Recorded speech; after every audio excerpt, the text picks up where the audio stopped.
My first guest does not exactly need a long introduction from me. He's a very accomplished actor and also a writer and now director. And he's currently starring, as you probably know, Rambo, First Blood, Part 2, which opens tomorrow. Would you welcome Sylvester Stallone?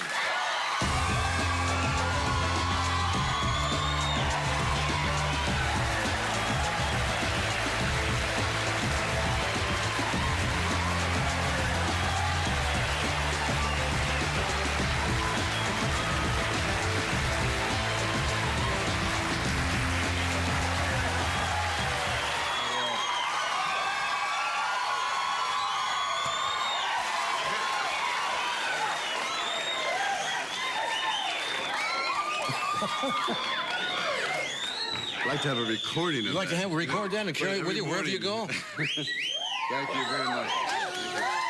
Just to feel secure every morning, get up and hit the applause button and... Instead of an alarm clock. Go back in your career 10, 12 years. Would you ever thought you'd walk on a television show and have that kind of reaction? No, actually. 10 years, let's say take 10 years ago. 10 years ago? Yeah. I don't know, they usually don't scream like that when you sweep floors. No, I never dreamed that it would even get to this magnitude. I thought perhaps I could be playing bullies and people like that Jack Lemmon would be beating up in films and always one falling down. I never thought that it would ever transcend into a character where he would be somewhat likable. Do you ever have any fantasy about it, saying, hey, maybe there might be something that break through? Well, Lords of Flatbush, actually, I guess was the first... and there was Susan Blakely. Who was that? Susan Blakely, Henry Winkler, Perry King. Right. And a fellow named Paul Mace. But it was interesting. The people that didn't do it, that are originally scheduled to do it, was De Niro, Richard Gere, Michael Moriarty. So it was like, it was really a charmed production at the time. That's right. Yeah, it's funny when you think back. And if you put it in perspective, let me ask you one off-the-wall question. Are you happier now than you were, say, 10 years ago when you were struggling?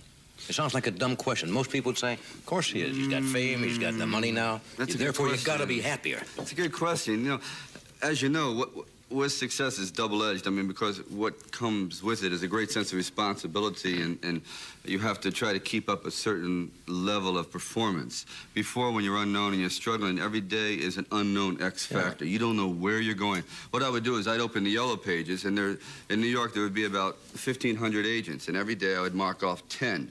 And those 10, I would sit there and, you know, make up the most atrocious lies. Just back in from Europe. I have a clown act that I'm working on. Of course, I don't have any film on it, but it's... You really did. Just took them right down the list. And so it would be enough work for like 6 months, and then I would start all over with the 6 months because hopefully they had forgotten me, or I'd go in with a mustache or a beard. So every day was kind of an adventure. Today, there is no more like that. Yeah. It's like the responsibility of trying to get the film done, of trying to stay in shape, of trying to be on budget, of trying not to get beat up too much, like fighting giant Russians. Giving up your lack of privacy and your personal relationships, and life is, you know, blasted all everything. No, Those are the negative sides. But basically, I think it's funny.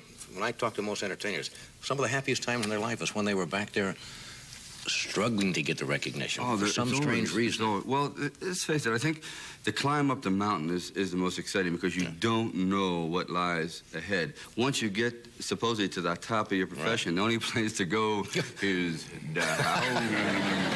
Does that bother you every time you make a picture that somebody's going to come and say, well, Stallone's on his way out, or this didn't measure up to the other one? And well, put it this way, John. There will be no Rhinestone 2. Come on now, Sorry. Oh, come on. No. I thought you'd be cutting an album soon. No, twist my arm. I'm sorry, that's it. No MTV? Yes, mucus television. That's it. No. You should do an MTV. No. You'd probably go great. I'll bet you they're pretty clever the way they do it. They could stage it and it'd be yes. Sure. You know, I thought if they would have shot that with an X-ray camera, it might have worked. You know, something different from inside out. But the way it was done, I said, no. Okay. Now, let's talk. We're going back again, talking about your youth. You were bounced out of how many high schools? 14. 14 high schools. Obviously, you were either bored with it, or you were a lousy student, or you just didn't, your mind was somewhere else. Daydreamer, and I think a lot of people suffer from that. You know, you go into school and you pretty much know what you want to do with your life. Say you have an overactive imagination, and you're not really interested in building a bridge or learning SMSG geometry or learning to split an atom or whatever. So you tend not to be in sync with what's being taught. So you look out the window and you say, boy, if I could climb that tree and flap my arms and fly to Mars. And meanwhile, you hear in the back of the head and it's like, ow. So it's just repetitive rejection because you are just not in sync with what's being taught. And I think schools, at least from what I've understood, are kind of accelerating their ways of teaching to become a little bit more pliable to understanding the needs of the students. Not everybody goes at the same level. Right, and they're going to get into specialization. I mean, in college, when I was going, it was like you had to have 2 years of a Bachelor of Science, where you had to study everything. Now I think you can go right into specialization immediately. Like if you want to be a turtle breeder, you're going to be a turtle breeder from the beginning, and that's it, no matter what. Nothing's going to stop you from raising those hard little things, boy. And that's it, you know. That sounds kind of nice, actually. It is, actually. Breeding turtles. Yes. No great hurry in the whole thing. What's the story about you running around pretending to be Superboy? Is that true? When you were in school? Yeah. With a cape? It was so sick. I'm sick. That's what we're here for. We want to hear all the sick stuff. Heck, you know. Well, Rona. This is True story? True story?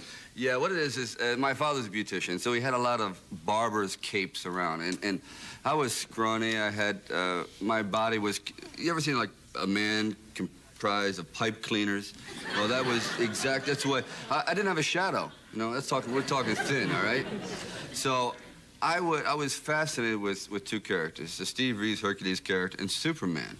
So I bought some Rit dye, and I dyed my T-shirt blue, and I dyed my underwear red, and I dyed my socks blue, and I took this barber cape, and I put the S on with a crayon. Of course, it was backwards. And I put it under my clothing. And I was going to school, except I was looking like a hunchback, you know, because the cape was all like this. And I had my friend Jimmy Cohen, and I pulled him into the men's room, and I said, "You're not going to believe this. I know you think I'm Sylvester. I know you think I'm like Tweety Bird and Putty Tad, and you make fun of me and all that. But underneath all this is Superboy." Man, you'd look that off. And he said, "You know, you're duh." So I opened up, I showed him a little S. Jimmy, my best friend, of course, runs out into the classroom going, "Ah!" My friend is having a nervous breakdown. We got Superboy in the bathroom. So what happened is they took me up in front of the entire school. At lunchtime, made me take my pants off, my clothes off, and everything. And I was standing there, knocked me with this barber cape on. And they said, "Now, flap for us. Flap. And you better fly." And I never went back to school after that. No wonder you went from school to school. Yeah. Flying. Flying for school. We're going to take a break. We're going to come back. We're going to cost more. We also got a clip from Rambo, Part 2. Stay where you are. First blood. First blood.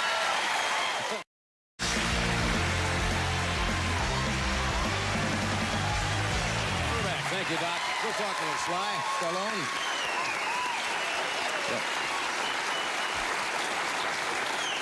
Every picture you do, you did the Rocky pictures, you did the Rambo Part 1, First Blood. First Blood. You really got to get yourself in some kind of shape. I mean, that's strenuous work, right? It's pretty strenuous. Well, I feel that the character dictates that you have to have a certain body style. I would like to just, you know, weigh 400 pounds and eating cashews in Tahiti. But unfortunately, the character dictates that he's kind of a fighting machine. He doesn't have a family, doesn't have a past, doesn't have a future. All he is geared towards is combat. So I think, and I've known men like that, so all they do is, everything is physical, right. Constantly working out, looking for ways to perfect themselves. So I have to kind of like live this lifestyle. It's not a healthy one. I mean, it looks all right, but it's really, after a while, it does wear you down. But for this character, who I felt so close to, because it's so important, because he represents a lot of people today that are alive and well, hopefully, and I wanted to do justice by them, by the American military fighting men. Okay, we're going to show have a little excerpt here. What is this piece we're going to see, Sly? Well, he has gone back to Vietnam to extract POWs. He has been caught in some intrigue. He has been captured, and now he's escaped. And what has happened is he's gone through most of his captors, and as a last resort, we find that the Russians are behind the whole thing, and they're going after him now with helicopter and napalm over a waterfall, and I'm being chased by a ball of fire, I think. Just an average day in the country. Just a little barbecue. Watch the monitor. Here's...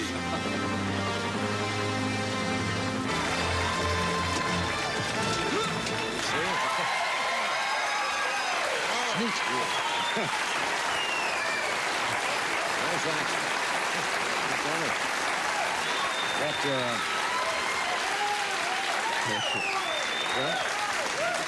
For all these people who go, you got a hit there. You mentioned that one stunt. You were involved in that stunt. Close the fire thing? Well, what happens is there's a little bit of madness that seems to permeate my brain when I'm doing a character like this. It seems like you start to believe that you can do this? You believe sometimes that I want to do that stunt. And what they do is they fire that gasoline from a cannon, and you mark it off about 30 feet away, and as they fire, you hopefully that it's the same amount every time. And as you run, if you keep a certain speed, you'll just clear this ball of fire. If you don't, we're having Rice Krispies. Rice Krispies tonight. You know? So, and this is a few of the stunts in the film that were really interesting to do because it's all a matter of timing. Right. Stuntmen are extraordinary human beings. I mean, their whole life is a matter of millimeters and Gags, seconds. they call them, right? Gags. They call them gags, but very brave men. Yeah. Yeah, thank you for coming. I know you can't stay the night. It opens tomorrow all around the country? I'm sorry. Folks, I'm staying. You've got the maestro. Bye. Thanks for coming.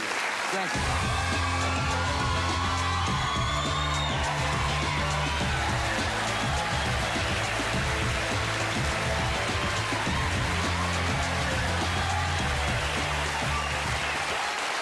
Okay, we'll be back. We have A. Whitney Brown, a very funny young man, and Horacio Gutierrez, who plays piano so beautifully. Stay where you are. We'll be back.